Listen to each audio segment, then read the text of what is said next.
Olá, tudo bem? Como foi a sua semana? Muita correria, muito trabalho, muito estudo. Hoje nós vamos falar mais um pouco sobre ritos. Na semana passada, nós aprendemos sobre o rito da oração em diferentes organizações religiosas. Nós vimos o significado da oração para diferentes comunidades, para diferentes culturas. Vimos o uso da oração dentro das comunidades religiosas de matriz ocidental, oriental, africana e indígena.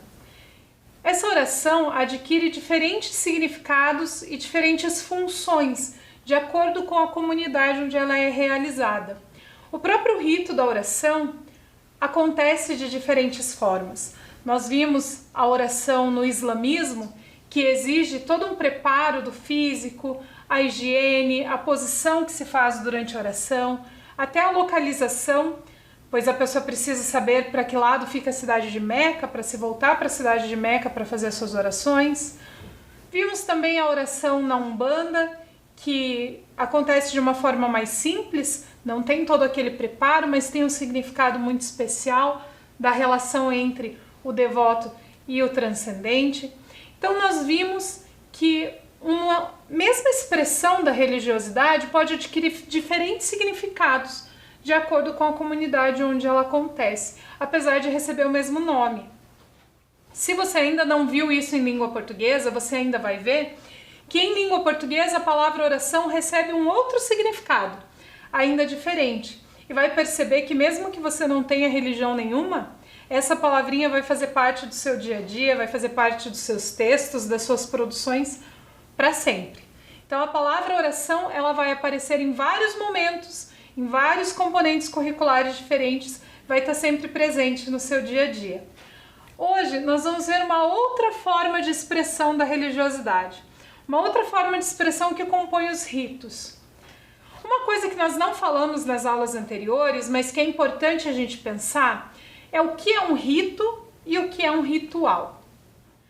São duas palavras que parecem sinônimos, elas parecem significar a mesma coisa, mas elas não são a mesma coisa. Um rito é uma coisa maior, é uma coisa grande. Se a gente pensar, por exemplo, num casamento. O casamento é um rito de passagem. Numa próxima aula nós vamos falar um pouco mais sobre esse rito. Então nós temos o rito de passagem, que é o casamento. E dentro desse rito de passagem acontecem vários rituais. A entrada dos padrinhos, a entrada do noivo, a entrada da noiva, a fala do sacerdote, a troca de alianças, o beijo que se dá na noiva na hora que o sacerdote encerra ali a cerimônia. Então são vários rituais que acontecem ali dentro. Quando nós falamos em expressões da religiosidade que compõem os ritos, essas expressões são rituais, são pequenos rituais que fazem parte do dia a dia de uma comunidade religiosa ou de um rito muito maior. E para a gente começar a nossa conversa, nós vamos ver alguns gestos que compõem a expressão da religiosidade. São gestos que são usados nos ritos ou em alguns momentos da vida religiosa dessa comunidade. Para a gente entender um pouquinho, a gente precisa pensar no que é um gesto. Então, um gesto é um movimento ou uma palavra que se usa para expressar algum sentimento, alguma coisa que você precisa expressar e naquele momento você usa então esse gesto, esse som para expressar. Quer ver uma forma bem simples da gente entender? Quando a gente está no trânsito e discute com alguém, a gente costuma fazer um gesto bem feio com as mãos. Se você não faz, com certeza você já viu alguém fazendo. Que é um gesto usado para xingar uma outra pessoa sem falar o palavrão. Se faz ele com as mãos. Assim como existem gestos que são positivos. Quando alguém pergunta se está tudo bem e você não quer falar a resposta, você só faz um joia com a sua mão. é um gesto usado para expressar um sentimento. Então você quer passar uma mensagem sem falar, sem escrever aquela mensagem. Então você usa um gesto. Os gestos, eles podem ser positivos ou negativos na nossa vida secular. Lembra o que quer dizer secular? Isso mesmo, aquela parte que não é religiosa da nossa vida. O nosso dia a dia, no nosso trabalho, no trânsito, na escola. Então existem gestos que transmitem boas mensagens, como o sinal de positivo, e existem gestos que transmitem mensagens ruins, como aquele palavrão que a gente vê sendo usado no trânsito. Dentro das religiões, os gestos, eles são usados para expressar esses sentimentos e também como forma de reverência. Como nós vimos lá na semana passada, que no momento da oração, o budista se inclina 3 vezes para frente, em frente ao altar, em frente à estátua do Buda. Esse gesto de se debruçar, de se curvar 3 vezes, é um gesto religioso de reverência. Então, dentro das religiões, nós vamos encontrar vários gestos diferentes. Para a gente ver alguns desses gestos, nós vamos começar por um que eu tenho certeza que você já viu em algum lugar. Que algumas pessoas fazem quando elas passam na frente de uma igreja católica. Você já reparou quando você está dentro do ônibus ou está caminhando na calçada, que alguém passa na frente de uma igreja católica e faz um gesto com a mão? Você que é católico já fez esse gesto alguma vez? Ou já aprendeu sobre ele? Vamos ver um vídeo que explica um pouquinho dele pra gente? Se você tá achando que nunca viu ninguém fazer esse gesto, eu tenho certeza que depois de assistir o vídeo você vai se lembrar que você já viu em algum lugar. Então acompanhe o vídeo junto comigo. Um objeto formado por 2 linhas que se cruzam é um dos principais símbolos da fé cristã. Na alma minha vem o significado da cruz. Sem a cruz, eu não tenho vida. Eu tenho que carregar a minha cruz. O símbolo, de vitória de Jesus. Para a Igreja Católica, Jesus escolheu o caminho da cruz para salvar a humanidade e demonstrar o amor da Santíssima Trindade por nós. Para os católicos, a cruz, como lugar de sacrifício de Cristo, é o princípio da salvação dos homens. A cruz é central na nossa espiritualidade justamente porque nela nós encontramos o Cristo que entregou-se para a nossa salvação. Este é um sinal de respeito, fé e esperança. A cruz na testa para livrar do mau pensamento, da boca para livrar das más palavras e no peito para livrar das más obras que nascem do coração. 3 partes, né? Então, pelo sinal da Santa Cruz, vai nós Deus, nosso Senhor, dos nossos inimigos, para livrar de tudo, do Pai, o Filho e o Espírito Santo também. No dia 14 de setembro, a Igreja celebra o dia da festa de exaltação à Santa Cruz. Então, celebrar a Santa Cruz é celebrar a cruz salvadora de Jesus que redimiu a humanidade, mas também que cada um de nós seja responsável em carregar a própria cruz. E que o próprio Jesus nos diz, quem quiser ser meu discípulo, tome a sua cruz cada dia e siga-me. A mesma cruz que significa condenação, crueldade, também é símbolo de vitória, esperança e vida eterna. Por isso, para o padre Reginaldo Anselmo, os cristãos precisam levar todo esse significado para a vida.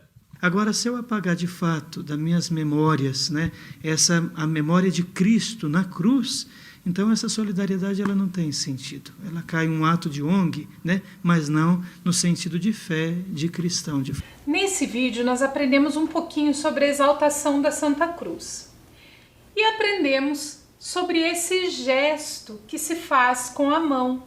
Quando se passa na frente de uma igreja, na frente de um cemitério, quando se entra na igreja, quando se vai fazer a oração, quando se vai rezar, quando se vai fazer uma coisa importante, quando se está pedindo proteção. Então os católicos utilizam esse gesto em vários momentos. Eu encontrei um texto bem legal sobre esse gesto, vamos ler juntos? A tradição nos ensinou este e alguns outros costumes que demonstram respeito e devoção. Ou seja, não é pecado se você passar em frente a uma igreja e não fizer o sinal da cruz. Ao mesmo tempo, se fizer, será uma linda demonstração de amor e manifestação da sua fé. Por que eu escolhi esse pedaço do texto para trazer? Porque muitas vezes, quando nós falamos sobre esse gesto, sobre fazer o sinal da cruz, algumas pessoas que são católicas param e falam assim: nossa, mas eu não faço. Será que está errado? Eu fui pesquisar, conversei com alguns padres que eu conheço e eles me falaram que não tem problema nenhum. Que não é errado se você é católico e não faz o sinal da cruz quando passa na frente da igreja. Que não existe nada que diga que todo católico é obrigado a fazer esse sinal quando passa na frente da igreja. Na verdade, esse gesto, ele é um costume. Então, algumas pessoas mais antigas, alguns parentes mais velhos, acabam ensinando a fazer isso. Mas isso não quer dizer que seja uma obrigatoriedade. Não, é uma demonstração de fé e de respeito àquele espaço, mas não é obrigatório, não é uma normativa. Então existem católicos que fazem e católicos que não fazem. Normalmente ele é usado durante os ritos. Então quando você vai fazer uma oração, quando vai rezar, quando vai a uma missa, esse sinal faz parte do rito que está acontecendo ali. Mas passar na frente da igreja e não fazer o sinal não é pecado, não precisa se preocupar. Se você é católico, passou na frente da igreja e não fez o sinal, não precisa voltar para fazer. Pode continuar o seu caminho, que não tem problema nenhum. Certo? Aqui é só para a gente ver o significado disso. Porque quando a gente vê as pessoas fazendo, a gente fica curioso, não é mesmo? Eu mesma não conhecia o gesto até eu começar a usar ônibus. Então eu lembro que quando eu era criança e comecei a ir para a escola de ônibus, eu comecei a perceber que algumas pessoas faziam isso quando o ônibus passava na frente de uma igreja. Hoje, quando eu estou indo para o meu trabalho, eu também percebo. O meu ônibus passa na frente de várias igrejas. Então tem algumas pessoas ali dentro do transporte que fazem o sinal. E é muito legal da gente observar e da gente perceber o significado que isso tem na vida daquelas pessoas. Mas existem outras religiões que têm gestos diferentes. Existem dentro das religiões vários gestos que são utilizados. E nós vamos ver agora um vídeo muito legal produzido pelo Natan. E nesse vídeo ele fala de um gesto durante a música, durante o ponto, e ele faz um gesto durante o ponto. Então presta bastante atenção no vídeo, que aí eu volto para explicar para você quais são esses gestos e o que eles significam. Olá pessoal, venho por meio desse vídeo publicar um ponto que eu fiz de minha autoria, de Pai Benedito das Almas. Se puder, se inscreva no canal, dê um like no vídeo e vamos pro ponto logo depois da vinheta.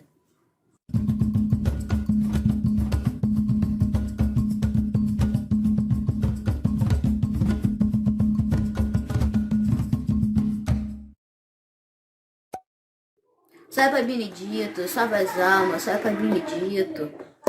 Eu vou bater cabeça no bongá, eu vou me rezar com os pretos velhos. Eu vou bater cabeça no gongá, eu vou me rezar com os pretos velhos. Mas esse velho é um bom trabalhador. Pai Benedito das almas, ele chegou, rezando, dando a sua proteção. Saravá, Pai Benedito, traz a cura em suas mãos. Ele chegou, rezando, dando a sua proteção. Saravá, Pai Benedito, traz a cura em suas mãos. Oi, eu vou bater cabeça no gongá. Eu vou me rezar com os pretos velhos. Eu vou bater cabeça no gongá. Eu vou me rezar com os pretos velhos. Mas esse velho é um bom trabalhador. Pai Benedito das almas, ele chegou, rezando, dando a sua proteção. Saravá, Pai Benedito, traz a cura em suas mãos. Ele chegou, rezando, dando a sua proteção. Saravá, Pai Benedito, traz a cura em suas mãos. Sai, Pai Benedito, salva as almas, sai, Pai Benedito, sai, Pai Benedito das almas. Adorei as almas. Então o Natan cantou um ponto de Umbanda nesse vídeo. E nesse vídeo a gente percebe duas palavras que falam sobre um gesto religioso da Umbanda. Então ali, quando ele está cantando, ele fala de bater cabeça. E enquanto ele está cantando, a gente percebe que ele bate palmas. O que será que esses dois gestos significam? São dois gestos religiosos que acontecem dentro dos ritos de Umbanda. E a gente vai descobrir agora o que eles significam. Vamos ler juntos o que é bater cabeça? Bater cabeça na Umbanda significa saudar o sagrado, encostando a testa no chão ou no altar. Varia de uma casa para outra. Cada casa adota seu próprio ritual e liturgia. Bater cabeça, portanto, significa saudar, reverenciar, respeitar, entregar-se ao sagrado, amor, devoção e religiosidade. É um gesto simples. O nome dele, se você não é da Umbanda, se você não conhece esse rito, ele parece estranho pra gente quando fala bater cabeça. O que será que isso quer dizer? Na verdade, é só encostar a testa no chão do terreiro ou no chão do altar. Eu também fui pesquisar com relação às pessoas que não conseguem encostar a sua cabeça no chão, porque são mais velhas, porque tem algum problema de mobilidade, mulheres grávidas, ou aquele dia que a gente está com dor nas costas. Como que faz?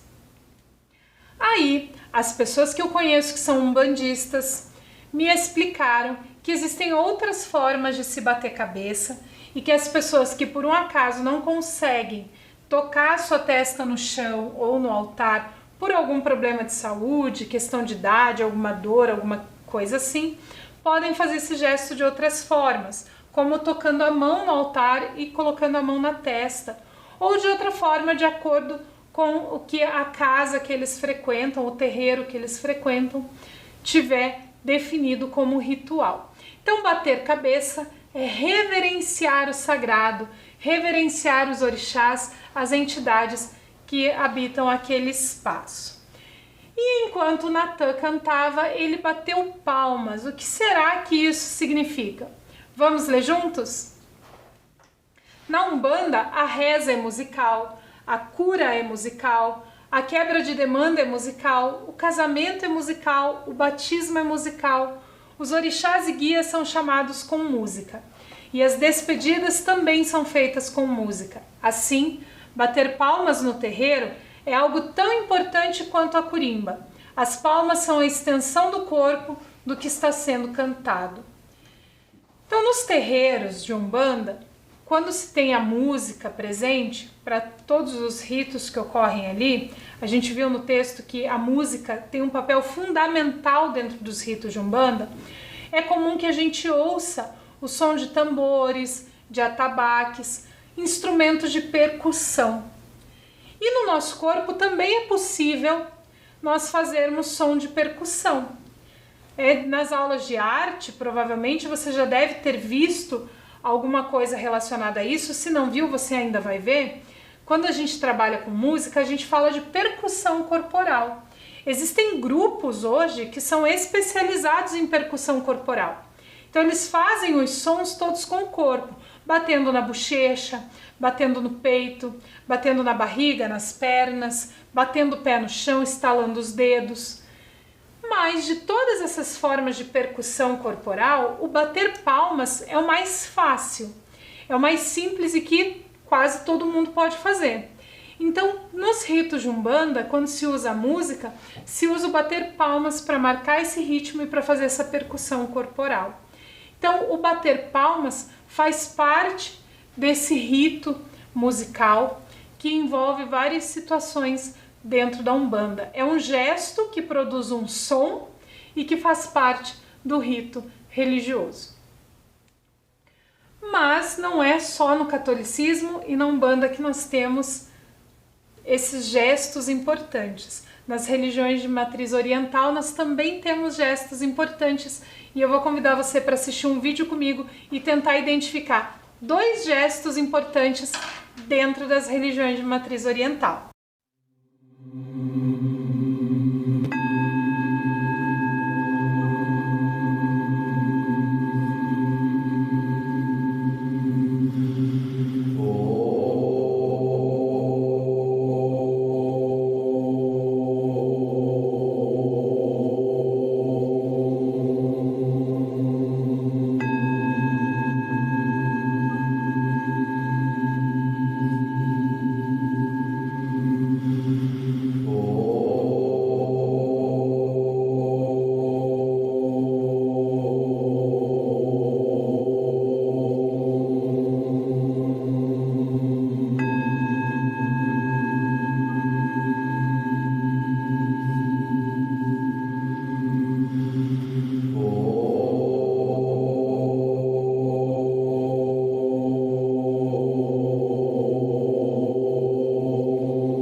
nesse vídeo, nós vimos 2 importantes gestos para meditação: a postura de lótus e a pronúncia do Om.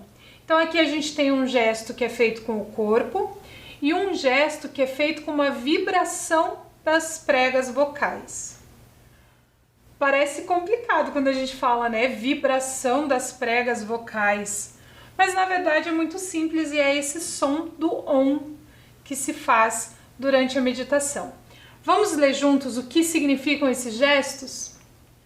No simbolismo budista, o significado mais importante da flor de lótus é a pureza do corpo e da mente. Nas religiões asiáticas, a maior parte das divindades costuma surgir sentada sobre uma flor de lótus durante o ato da meditação. No yoga, a posição de lótus, Padmasana, é a postura tradicional de meditação, em que a pessoa sentada entrelaça as pernas e pousa as mãos sobre os joelhos. Então essa posição é aquela que nós já falamos em aulas anteriores, que é aquela posição onde nós cruzamos as pernas, colocando uma perna sobre a outra, e muitas vezes deitamos também a nossa mão sobre os joelhos. Então a perna fica nessa posição, a coluna e a cabeça eretas e a mão nessa posição apoiada sobre os joelhos. Essa posição lembra muito a flor de lótus. Então a flor de lótus é aquela flor que nasce no lodo, na água, e ela tem um simbolismo muito importante dentro do budismo. Essa é a posição em que a estátua do Buda sempre está sentada. Então quando nós vemos a estátua do Buda sentado, ele sempre está na posição de lótus, às vezes com a mão sobre os joelhos, às vezes com as mãos juntas, mas a posição do corpo é a mesma. Então é uma posição que lembra essa flor, que tem esse significado importante. É uma posição muito semelhante a uma que você deve ter ouvido em algum momento quando você era criança, que quando a gente era criança, eles falavam pra gente sentar com perninha de índio. Na verdade, foram feitos alguns estudos e percebeu-se que a maioria dos indígenas não senta nessa posição. Muito pelo contrário, eles ficam de cócoras. Quem senta nessa posição são os budistas, são os asiáticos. Os indianos também utilizam muito dentro do hinduísmo, dentro do budismo, essa posição para sentar. Então hoje, se você for falar para alguém sentar no chão, em vez de falar com perninha de índio, você pode falar para a pessoa sentar na postura de lótus, que é o nome correto dessa posição. E o som do Om, o que será que esse gesto vocal significa? Vamos ler juntos? O mantra Om aparece no início e no final de praticamente todas as orações e rituais dos textos litúrgicos. Ele assume um importante papel como encantamento sagrado necessário para os rituais de adoração, para as orações, para os casamentos e para os ritos de passagem, que marcam vários momentos da vida de um hindu, como o nascimento, o batismo e a cremação. Então, esse som que faz uma vibração das pregas vocais, se você tentar fazer da forma como eles fazem, que estende o som, que eles fazem Om, você vai perceber que vibra o peito, os seus dentes vibram dentro da boca. Então ele produz uma vibração muito forte no nosso corpo. Acredita-se que este som é o som do universo, é o som de Deus. Então esse som do universo também é um gesto que compõe o rito da oração dentro do budismo, dentro do hinduísmo.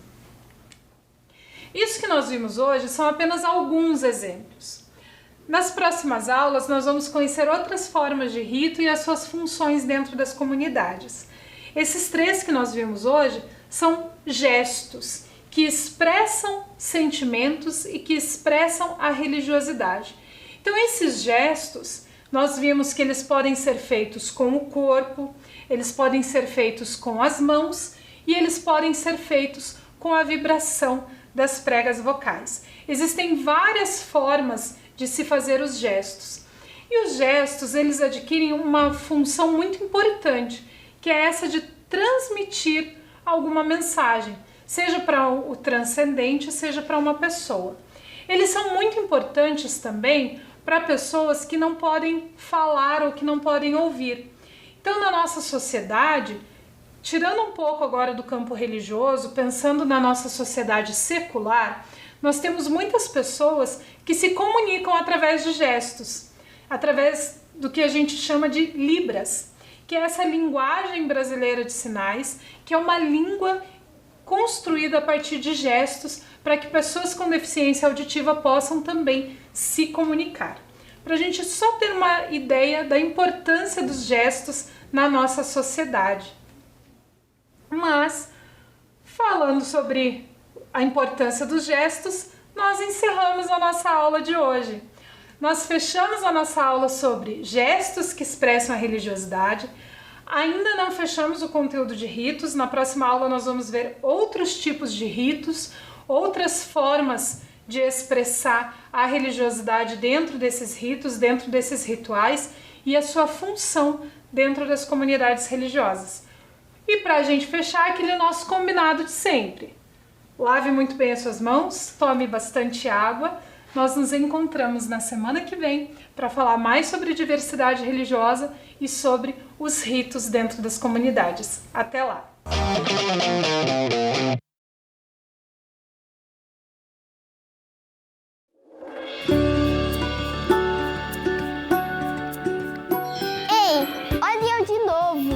Te perguntar uma coisa, já tá pronto para voltar para a escola? E o material, já separou? Caderno, lápis e caneta e a máscara? Máscara. Agora ela também é uma parte obrigatória do material escolar e tem que estar sempre com você. Você vem com ela, assiste a aula com ela, vai no banheiro com ela, vai pro recreio com ela. Só tem uma hora que você pode tirar. Na hora de comer ou tomar água. Mas é assim, ó. Primeiro você passa o álcool em gel na mão.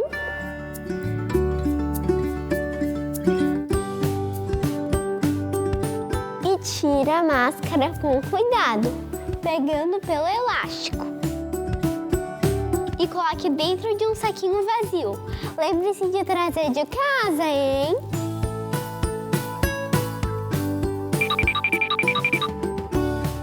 Passe o álcool gel mais uma vez. E daí aproveite o seu lanche.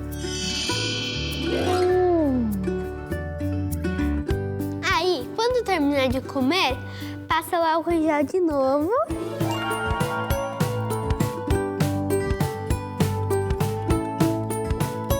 E passa direitinho. E coloca a máscara no rosto.